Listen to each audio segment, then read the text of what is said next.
নমস্কাৰ তো আপোনালোক সকলোকে মোৰ ইউটিউব চেনেল ইণ্ডিয়ান কাৰেন্সি চেনেলটোলৈ স্বাগতম জনাইছোঁ। তো আপোনালোক সকলো নিশ্চয় ভালে আছে।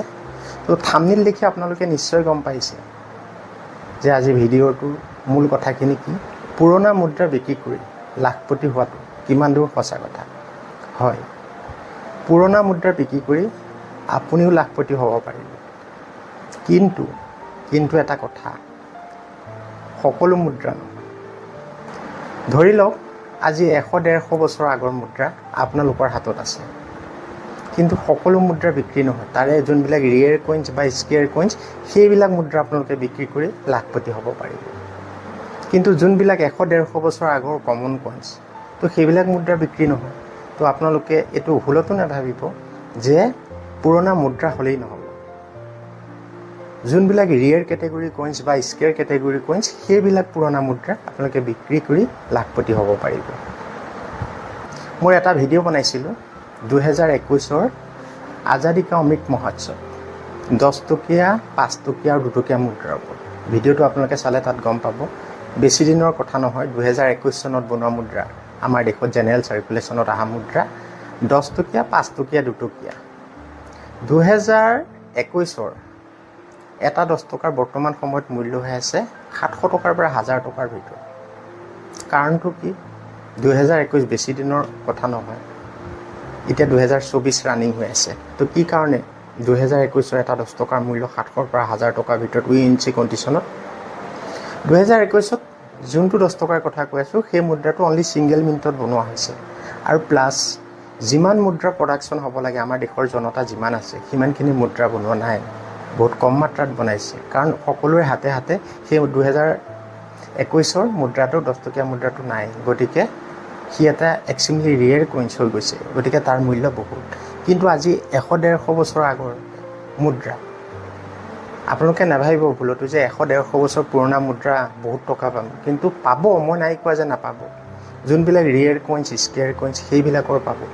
আৰু যোনবিলাক কমন কইন্স 100-150 বছৰ আগৰ মুদ্ৰা, তো সেইবিলাক মুদ্ৰা আপোনালোকে ভুলতো নাভাবিব যে আমি সেয়া মুদ্ৰা বেছি লাখপতি হ'ব পাৰিম। তো দুটা কমেণ্টৰ ওপৰত আজি আপোনালোকৰ লগত মই আকৌ মতামত শ্বেয়াৰ কৰোঁ। দুটা কমেণ্ট আহিছে, তো আপোনালোক সকলোৱে জনাটো বহুত প্ৰয়োজনীয় কথা এই কমেণ্ট দুটাৰ ওপৰত। দিলীপ গগৈ তেখেতে লিখিছে, দাদা মই কলকাতাত কইন্স বেচি থৈ আহিছোঁ, আকৌ যাম বুলি ভাবিছোঁ। মই এতিয়া কালেকশ্যন কৰি আছোঁ, মোক আপুনি সহায় কৰিব দেই, আপোনাৰ ঠিকনাটো দিব। তো মোৰ ভাল লাগিল কমেণ্টটো শুনি। আপোনালোকেও নিশ্চয় কমেণ্টটো স্ক্ৰীণত দি দিছোঁ, চাই লওক। তো এজন আমাৰ অসমৰ ল'ৰাই ইয়াৰ পৰা গৈ কলকাতাত গৈ মুদ্ৰা বিক্ৰী কৰি থৈ আহিছে, আৰু বৰ্তমান তেওঁ কইন্স কালেকশ্যন কৰি আছে, আকৌ যাব বিক্ৰী কৰিবলৈ। গতিকে আপুনি কিয় নোৱাৰিব যাব? আপোনাৰ হাতত যদি ৰিয়েৰ কইন্স আছে, স্কেয়াৰ কইন্স আছে, মই ভিডিঅ'ত কোৱা ধৰণৰ যদি মুদ্ৰা আছে, আপোনালোকেও একগোট কৰি ৰখাওক। তো আপোনালোকেও গৈ কইন্স এক্সিবিশ্যনত গৈ মুদ্ৰা বিক্ৰী কৰি পইচা ল'ব পাৰিব।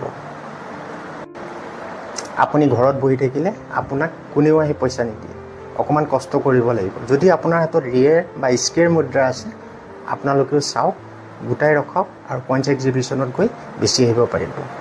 তো এজন ল'ৰাই অসমৰ পৰা, যোৰহাটৰ ল'ৰা, তেখেতে ক'ৰ ল'ৰা? দিলীপ গগৈ যোৰহাটৰ ল'ৰা।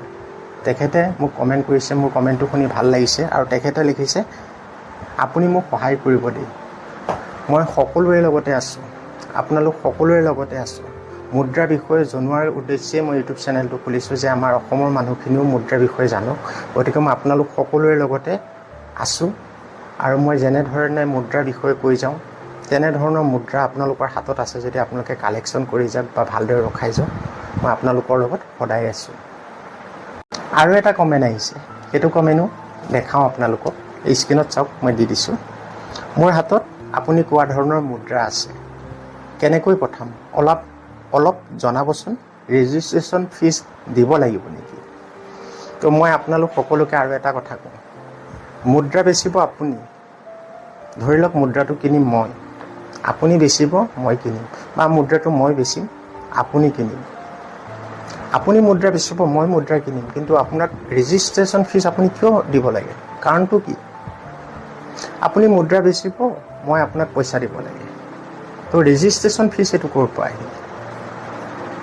হয়, এনেকুৱা আজিকালি ইউটিউবত বহুত চেনেল আছে, আমিও দেখা পাইছোঁ বহুত চেনেল আছে যিবিলাক কমন কইন্স জেনেৰেল চাৰ্কুলেশ্যনত চলি থকা, ধৰক ট্ৰেক্টৰৰ 5 টকীয়া নোটখন আপোনাক ইউটিউবত ভিডিঅ'ত দেখালে যে এইখন নোট বেচিলে 5 লাখ টকা পাব।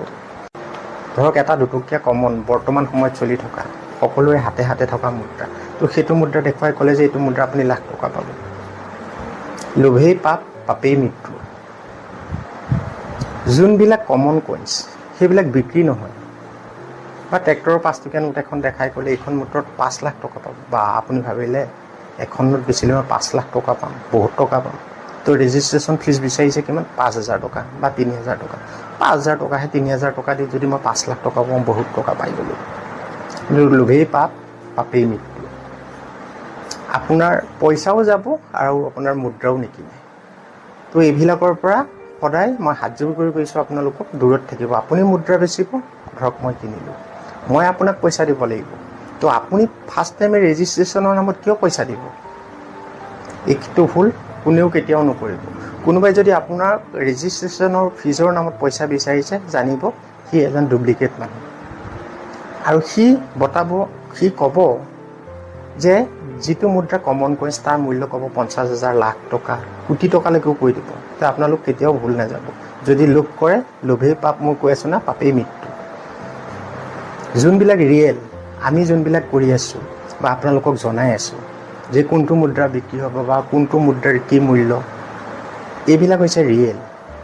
মই ইয়াত কোৱা নাই যে আপোনালোকক 10 লাখ টকা পাব, 20 লাখ টকা পাব, 5 লাখ টকা পাব, 7 লাখ টকা পাব।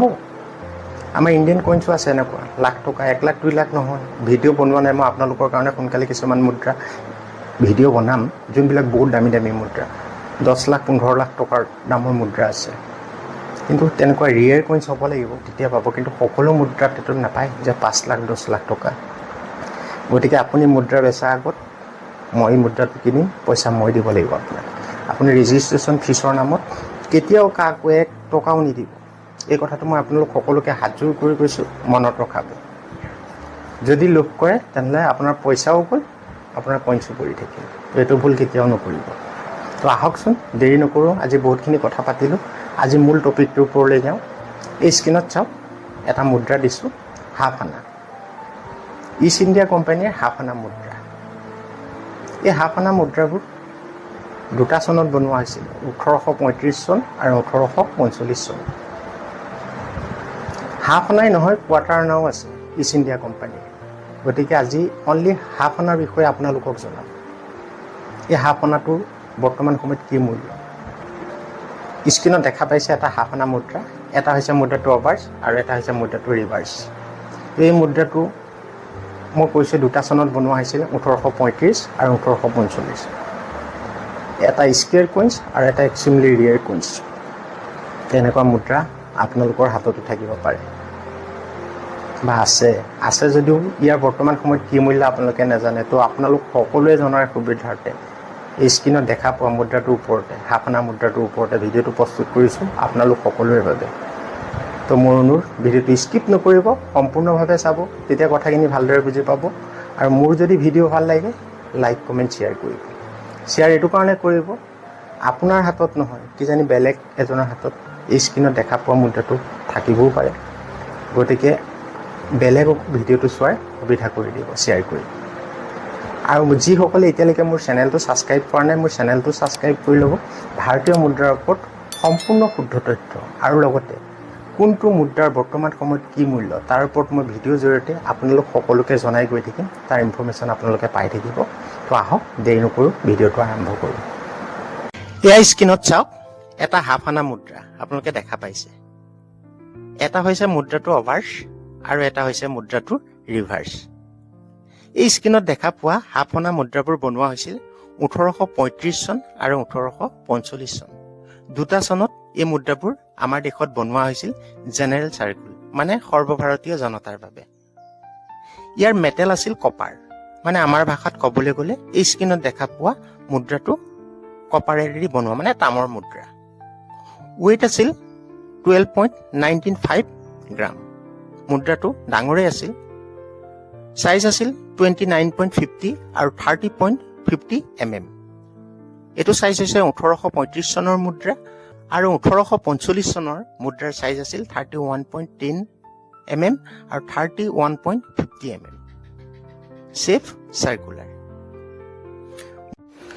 মুদ্ৰাটোৰ অভাৰ চাইডত চাওক, ইয়াত দেখা পাইছে দুটা সিংহই, মানে ইংৰাজী ভাষাত লায়ন, আমাৰ ভাষাত সিংহই, দুটা সিংহই ব্ৰিটিছৰ ফ্লেগখন সুৰক্ষিতভাৱে দাঙি ধৰি আছে। আৰু তাৰ তলত চাওক চন, মানে মিণ্টিং ইয়েৰ 1835 দিয়া আছে। আৰু তাৰ তলত চাওক, এইটোক আমি ৰিবন বুলি কওঁ, ইয়াত লেটিন ভাষাত লিখা আছে, মানে লেটিন লেংগুৱেজত লিখা আছে দি চিনেট এণ্ড দি ক্ৰণ্টল of the king of England. এইটো হৈছে মুদ্ৰাটোৰ অভাৰ চাইড। আৰু ৰিভাৰ চাইডত চাওক, ওপৰত ৰাউণ্ডকে লিখা আছে ইষ্ট ইণ্ডিয়া কোম্পানী। ইয়াত চাওক ফৰাচী ভাষাত লিখা আছে 2 পাই আৰু মুদ্ৰাটোৰ মাজত হাফ আনা লিখা আছে ইংৰাজী ভাষাত। আৰু মুদ্ৰাটোৰ মাজত দুফালে দুডাল লতাৰ দৰে ফুলৰ ডিজাইন দিয়া আছে। এইটো হৈছিল মুদ্ৰাটোৰ ৰিভাৰ চাইড আৰু এইটো হৈছে মুদ্ৰাটোৰ ডিজাইন। 1835 চনৰ মুদ্ৰা হওক বা 1845 চনৰ মুদ্ৰা হওক, যোনটো চনৰে মুদ্ৰা নহওক, ইয়াৰ ডিজাইন একেই আছিল। মই আপোনালোকক কৈছোৱেই যে স্ক্ৰীণত দেখা পোৱা এই হাফ আনাবোৰ আমাৰ দেশৰ 2 মিনিটত বনোৱা হৈছিল। 1835 চনত যিমান মুদ্ৰা বনোৱা হৈছিল, এক 2 মিনিটত বনোৱা হৈছিল, বম্বে মিণ্ট আৰু কেলকাতা মিণ্ট। কথাখিনি আপোনালোকে ভালদৰে শুনি যাব বা ভিডিঅ'টো চাই যাব বুলি মই আশা কৰিলোঁ, কাৰণ মুদ্ৰাৰ বিষয়ে প্ৰত্যেকজন মানুহে, যিকোনো এটা মুদ্ৰাৰ বিষয়ে প্ৰত্যেকজন মানুহে জনাটো অতি প্ৰয়োজন বুলি মই ভাবোঁ। গতিকে মই যিমানখিনি জানো সেইখিনি তথ্য মই আপোনালোকৰ মাজত শ্বেয়াৰ কৰিছোঁ। মই কৈছোৱেই এই মুদ্ৰাটো 2 মিনিটত বনোৱা হৈছিল, বম্বে মিণ্ট আৰু কেলকাতা মিণ্ট। তো এনেকুৱা হাফ আনা মুদ্ৰা আপোনালোকৰ হাততো থাকিব পাৰে বা আছে, কিন্তু সেই মুদ্ৰাটো কোনটো মিনিটত বনোৱা মুদ্ৰা আপোনালোকৰ লগত আছে? বম্বে মিণ্টৰ মুদ্ৰা या কেলকাতা মিণ্টৰ মুদ্ৰা? তো মিনমাৰ্ক কেনেকৈ চিনি পাব আপোনালোকে যে এই মুদ্ৰাটো বম্বে মিণ্টৰ হয় বা এই মুদ্ৰাটো কেলকাতা মিণ্টৰ হয়? তো আহকচোন জানো মিনমাৰ্ক কেনেকৈ চিনি পায়। বম্বে মিণ্টৰ যদি মুদ্ৰা হয়, ডায়মিটাৰ 29.5 আৰু 30.5 mm হ'ব। মানে মুদ্ৰাটো যদি আপোনালোকে এনেকৈ জুখি চায়, তেতিয়া তাৰ ডায়মিটাৰ হ'ব 29.5 আৰু 13.5 mm। তেতিয়া গম পাব যে এইটো মুদ্ৰা বম্বে মিণ্টত বনোৱা হাফ আনা মুদ্ৰা। আৰু যদি কেলকাতা মিণ্টৰ মুদ্ৰা হয়, এইখিনি জেগা চাই লওক, মুদ্ৰাটোৰ চাৰিওকাণে বিদিত ৰিং বনোৱা থাকিব আৰু ইয়াৰ এজ ৰিডিট এজ, মানে মুদ্ৰাটো এজটো, মই ফটো এখন দি দিছোঁ, আপোনালোকে চাই লওক। মুদ্ৰাটো এজ এনেকুৱা ডিজাইনত কাটা কাটা থাকিব, তো এইটোক ৰিডিট এজ বুলি কোৱা হয়। তো এনেকুৱা যদি ৰিডিট এজৰ মুদ্ৰা আপোনালোকৰ হাতত আছে, তেতিয়া গম পাব যে এই মুদ্ৰাটো আমাৰ দেশৰ কেলকাতা মিণ্টত বনোৱা হাফ আনা মুদ্ৰা। মই কি কথাখিনি কৈছোঁ আপোনালোকে নিশ্চয় বুজিব পাৰিছে। বম্বে মিণ্টেই হওক या কেলকাতা মিণ্টৰ মুদ্ৰাই হওক, যোনটো মিণ্টৰ মুদ্ৰাই নহওক, বৰ্তমান সময়ত দুয়োটা মিণ্টৰ মুদ্ৰাৰ মূল্য সমান। জাষ্ট মই আপোনালোকক জনাৰ সুবিধাৰ্থে মিনমাৰ্ক কেনেকৈ চিনি পাব, আপোনালোকে জনাৰ সুবিধাৰ্থে জনাইছোঁ যে বম্বে মিণ্টৰ কইন্স আপোনালোকে কেনেকৈ চিনি পাব আৰু কেলকাতা মিণ্টৰ কইন্স আপোনালোকে কেনেকৈ চিনি পাব। বম্বে মিণ্টৰ হওক या কেলকাতা মিণ্টৰে হওক, যোনটো মিণ্টৰে মুদ্ৰা নহওক, এই স্ক্ৰীণত দেখা পোৱা 1835 চনৰ যদি এটা হাফ আনা মুদ্ৰা আপোনালোকৰ লগত বৰ্তমান সময়ত UNC কণ্ডিশ্যনত থাকে, তাৰ বৰ্তমান মূল্য হৈ আছে 5,000 টকা। আৰু যদি এক্সট্ৰা ফাইন হয় 750 টকা, ভেৰি ফাইন হ'লে 300 টকা আৰু ফাইন কণ্ডিশ্যন হ'লে 200 টকা। এটা কথা সদায় মন কৰিব, মই আপোনালোকক বাৰ বাৰ সদায় প্ৰত্যেকটো ভিডিঅ'তে কৈ আছোঁ, মুদ্ৰা মূল্য নিৰ্ধাৰিত হয় তাৰ কণ্ডিশ্যনৰ ওপৰত। মুদ্ৰা আপোনালোকৰ হাতত যিমান ভাল কণ্ডিশ্যনত থাকিব, তাৰ মূল্য সিমান ভাল পাব। UNC কণ্ডিশ্যনত এই মুদ্ৰাটো, স্ক্ৰীণত দেখা পোৱা মুদ্ৰাটোৰ বৰ্তমান মূল্য হৈ আছে 5,000 টকা, কিন্তু ফাইন কণ্ডিশ্যনত তাৰ মূল্য 200 টকা। যে এইখিনি কথা আপোনালোকে গুৰুত্ব সহকাৰে ল'ব। মই সেইকাৰণে আপোনালোকক প্ৰত্যেকটো ভিডিঅ'তে কওঁ যে কণ্ডিশ্যনটো ডিমাণ্ড, মুদ্ৰা যিমান ভাল কণ্ডিশ্যনত আপোনালোকে ৰখাব, তাৰ মূল্য সিমানেই ভাল পাব।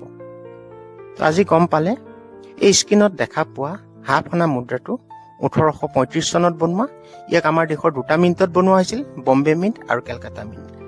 বম্বে মিণ্টৰ মুদ্ৰা হওক या কেলকাতা মিণ্টৰ মুদ্ৰা হওক, যোনটো মিণ্টৰে মুদ্ৰা নহওক, UNC কণ্ডিশ্যনত 5,000 টকা, এক্সট্ৰা ফাইন হ'লে 750 টকা, ভেৰি ফাইন হ'লে 300 টকা আৰু ফাইন কণ্ডিশ্যন হ'লে 200 টকা।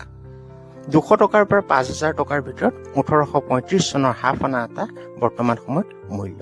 তো এনেকুৱা মুদ্ৰা আপোনালোকৰ হাততো থাকিব পাৰে, 1835 চনৰ হাফ অনা মুদ্ৰা আছে যদি এবাৰ চেক কৰি চাব। আৰু মই কৈছোঁৱেই মিন মাৰ্ক কেনেকৈ চিনি পাব। তো কোনটো মিণ্টৰ মুদ্ৰা আপোনালোকে এবাৰ নিজেই ট্ৰাই কৰি চাব। তো এইখিনি আছিল 1835 চনৰ মুদ্ৰাৰ ডিটেইলছ। আৰু এইটো চাওক, স্ক্ৰীনত এটা হাফ অনা মুদ্ৰা। এটা হৈছে মুদ্ৰাটো অভাৰ্ছ আৰু এটা হৈছে মুদ্ৰাটো ৰিভাৰ্ছ। অভাৰ্ছ ছাইডত চাওক, ইয়াত চন মেনশ্যন আছে 1845, মানে স্ক্ৰীনত দেখা পোৱা এই হাফ অনাটো মুদ্ৰাটো 1845 চনত বনোৱা হাফ অনা মুদ্ৰা। এই হাফ অনা মুদ্ৰাবোৰ দুটা চনত বনোৱা হৈছিল, মই কৈছোঁৱে 1835 আৰু 1845। 1835 চনৰ আৰু 1845 চনৰ হাফ অনা মুদ্ৰাৰ ডিজাইন একেই আছিল, ইয়াত কোনো বেলেগ নাছিল। ইয়াৰ ডিজাইন একেই আছিল, খালি এটা বস্তুৱে অলপ কম বেছি আছিল, সেইটো হৈছে ডায়মিটাৰ। 1835 চনৰ মুদ্ৰাৰ ডায়মিটাৰ আছিল 29.50 mm আৰু 30.50 mm।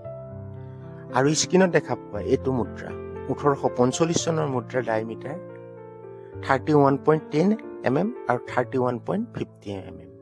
তো এইখিনিয়ে 1835 আৰু 1845 চনৰ মুদ্ৰাৰ মাজত পাৰ্থক্য আছিল, ইয়াৰ ডায়মিটাৰটো। তো 1845 চনত এই হাফ অনা মুদ্ৰাটো, স্ক্ৰীনত দেখা পোৱা মুদ্ৰাটোৰ কথা কৈ আছোঁ, এই মুদ্ৰাটো আমাৰ ভাৰতৰ এটা মিণ্টতে বনোৱা হৈছিল, কেলকাতা মিণ্ট। কেলকাতা মিণ্টৰ মিন মাৰ্ক কেনেকৈ চিনি পাব মই আপোনালোকক কৈছোঁৱে আগতে। 1835 চনত দুটা মিণ্টত বনোৱা হৈছিল, বম্বে আৰু কেলকাতা। আৰু 1845, মানে স্ক্ৰীনত দেখা পোৱা মুদ্ৰাটোৰ কথা কৈ আছোঁ, 1845 চনত এই মুদ্ৰাবোৰ আমাৰ দেশৰ এটা মিণ্টতে বনোৱা হৈছিল, কেলকাতা মিণ্ট। তো 1845 চনৰ স্ক্ৰীনত দেখা পোৱা মুদ্ৰাটোৰ কথা কৈ আছোঁ, 1845 চনৰ এটা হাফ অনা মুদ্ৰা যদি আপোনালোকৰ লগত বৰ্তমান সময়ত UNC কণ্ডিশ্যন, মানে ইউজ নোহোৱা কণ্ডিশ্যনক UNC কণ্ডিশ্যন বুলি কোৱা হয়, UNC কণ্ডিশ্যনত থাকে, তাৰ বৰ্তমান মূল্য কিমান জানেনে? এটা হাফ অনাৰ বৰ্তমান সময়ত UNC কণ্ডিশ্যনত মূল্য হৈ আছে 15,000 টকা। আৰু যদি এক্সট্ৰা ফাইন হয় 5,000 টকা, ভেৰি ফাইন হ'লে 2,000 টকা আৰু ফাইন কণ্ডিশ্যন হ'লে 1,000 টকা। 1,000 টকাৰ পৰা 15,000 টকাৰ ভিতৰত স্ক্ৰীনত দেখা পোৱা মুদ্ৰাটো 1845 চনৰ হাফ অনা এটাৰ বৰ্তমান সময়ত মূল্য। কণ্ডিশ্যনটো ডিমাণ্ড, মই প্ৰত্যেকটো ভিডিঅ'তে আপোনালোকক কৈ থাকোঁ, কণ্ডিশ্যনটো ডিমাণ্ড। মুদ্ৰা যিমান ভাল কণ্ডিশ্যনত আপোনালোকে ৰখাব পাৰিব, তাৰ মূল্য সিমান ভাল পাব। মুদ্ৰা যদি আপোনালোকে বেয়া কণ্ডিশ্যনত ৰখায়, তাৰ মূল্য আপোনালোকে কম পাব। গতিকে 1845 চনৰ যদি এটা হাফ অনা মুদ্ৰা আপোনালোকৰ লগত বৰ্তমান সময়ত UNC কণ্ডিশ্যনত থাকে, তাৰ বৰ্তমান মূল্য হৈ আছে 15,000 টকা, ভেৰি ফাইন হ'লে 5,000 টকা, ফাইন কণ্ডিশ্যন হ'লে, ভেৰি ফাইন হ'লে 2,000 টকা আৰু ফাইন কণ্ডিশ্যন হ'লে 1,000 টকা। 1,000 টকাৰ পৰা 15,000 টকাৰ ভিতৰত 1845 চনৰ এটা হাফ অনাৰ বৰ্তমান সময়ত মূল্য, ই এটা এক্সট্ৰিমলি ৰেয়াৰ কইন্স। 1845 চনত যিমান হাফ অনা মুদ্ৰা বনোৱা হৈছিল, আমাৰ দেশৰ এটা মিণ্টত বনোৱা হৈছিল, কেলকাতা মিণ্ট, আৰু মুদ্ৰা বহুত কম মাত্ৰাত বনোৱা হৈছিল। সেইটো কাৰণে বৰ্তমান সময়ত এই মুদ্ৰাটো এক্সট্ৰিমলি ৰেয়াৰ কইন্স, কাৰণ এই মুদ্ৰাটো সহজে দেখা পোৱা নাযায়, বহুত কম মাত্ৰাত বনোৱা হৈছিল। গতিকে ইয়াৰ মূল্য বৰ্তমান সময়ত বহুত। তো এনেকুৱা হাফ অনা মুদ্ৰা আপোনালোকৰ হাততো থাকিব পাৰে, আছে যদি এবাৰ চেক কৰি চাব কোনটো চনৰ মুদ্ৰা, 1835 চনৰ মুদ্ৰা না 1845 চনৰ মুদ্ৰা। 1835 চনৰ মুদ্ৰা স্কেয়াৰ কইন্স মই কৈছোঁৱে, আৰু 1845 চনৰ স্ক্ৰীনত দেখা পোৱা মুদ্ৰাটো যদি আপোনালোকৰ লগত থাকে, ই এটা বৰ্তমান সময়ত এক্সট্ৰিমলি ৰেয়াৰ কইন্স। UNC কণ্ডিশ্যনত ইয়াৰ বৰ্তমান মূল্য হৈ আছে 15,000 টকা। তো আজি আপোনালোকে নিশ্চয় গম পালে, স্ক্ৰীনত দেখা পাইছে দুটা হাফ অনা মুদ্ৰাৰ দুটা অভাৰ ছাইড। এটা হৈছে 1835 চনত বনোৱা মুদ্ৰা আৰু এটা হৈছে 1845 চনত বনোৱা হাফ অনা মুদ্ৰা। মই কৈছোঁৱে 1835 চনত এই মুদ্ৰাবোৰ দুটা মিণ্টত বনোৱা হৈছিলে, বম্বে আৰু কেলকাতা মিণ্ট, আৰু 1845 চনত অনলি এটা মিনিটতে বনোৱা হৈছিলে কেলকাতা মিণ্ট। তো 1835 চনৰ হাফ আনা মুদ্ৰা যদি আপোনালোকৰ লগত আছে, ই বৰ্তমান সময়ত স্কেয়াৰ কইন্স। আৰু 1845 চনৰ যদি হাফ মুদ্ৰা আছে আপোনালোকৰ লগত, ই বৰ্তমান সময়ত এক্সট্ৰিমলি ৰেয়াৰ কইন্স। মই কৈছোঁৱেই, যিকোনো এটা মুদ্ৰা তাৰ কণ্ডিশ্যনৰ ওপৰত তাৰ মূল্য নিৰ্ধাৰিত কৰা হয়। মুদ্ৰা যিমান ভাল কণ্ডিশ্যনত আপোনালোকে ৰখাব, তাৰ মূল্য সিমান ভাল পাব। যোনটো চনৰে মুদ্ৰা নহওক, 1835 চনৰ মুদ্ৰা হওক বা 1845 চনৰ মুদ্ৰা হওক, তো এনেকুৱা মুদ্ৰা আপোনালোকৰ হাতত আছে যদি এবাৰ চেক কৰি চাব। আছে যদি 1835 চন হওক বা 1845 চনৰ মুদ্ৰা হওক, ভালদৰে ৰখাব। এটা স্কেয়াৰ কইন্স আৰু এটা ৰিয়েৰ কইন্স। তো আজি মোৰ ভিডিঅ'টোৰ জৰিয়তে আপোনালোকে যদি কিবা উপকৃত হৈছোঁ বুলি ভাবে, লাইক, কমেণ্ট, শ্বেয়াৰ কৰিব। শ্বেয়াৰ এইটো কাৰণে কৰিব যাতে আপোনাৰ লগতে আৰু 2-4জনে ভিডিঅ'টো চোৱাৰ সুবিধা কৰি দিব সকলোকে। আপোনাৰ হাতত নাথাকিলে কোনোবা নহয় কোনোবা এজনৰ হাতত কিজানি এই মুদ্ৰাটো থাকিবও পাৰে। গতিকে শ্বেয়াৰ কৰিবলৈ এইটো কাৰণে কৈছোঁ যাতে বেলেগকো ভিডিঅ'টো চোৱাৰ সুবিধা কৰি দিব। আৰু যিসকলে এতিয়ালৈকে মোৰ চেনেলটো ছাবস্ক্ৰাইব কৰা নাই, মোৰ চেনেলটো ছাবস্ক্ৰাইব কৰি ল'ব। আৰু আপোনালোকে যদি মোৰ এই ভিডিঅ'টো ফেচবুক পেজত চাই আছে, মোৰ পেজটো ফ'ল' কৰি ল'ব। আৰু যদি ইউটিউবত চাই আছে, মোৰ চেনেলটো ছাবস্ক্ৰাইব কৰি ল'ব। তো আজিলৈ আহোঁ নতুন এটা ভিডিঅ'ত আপোনালোকক আকৌ লগ পাম। সকলো ভালে থাকক। ধন্যবাদ।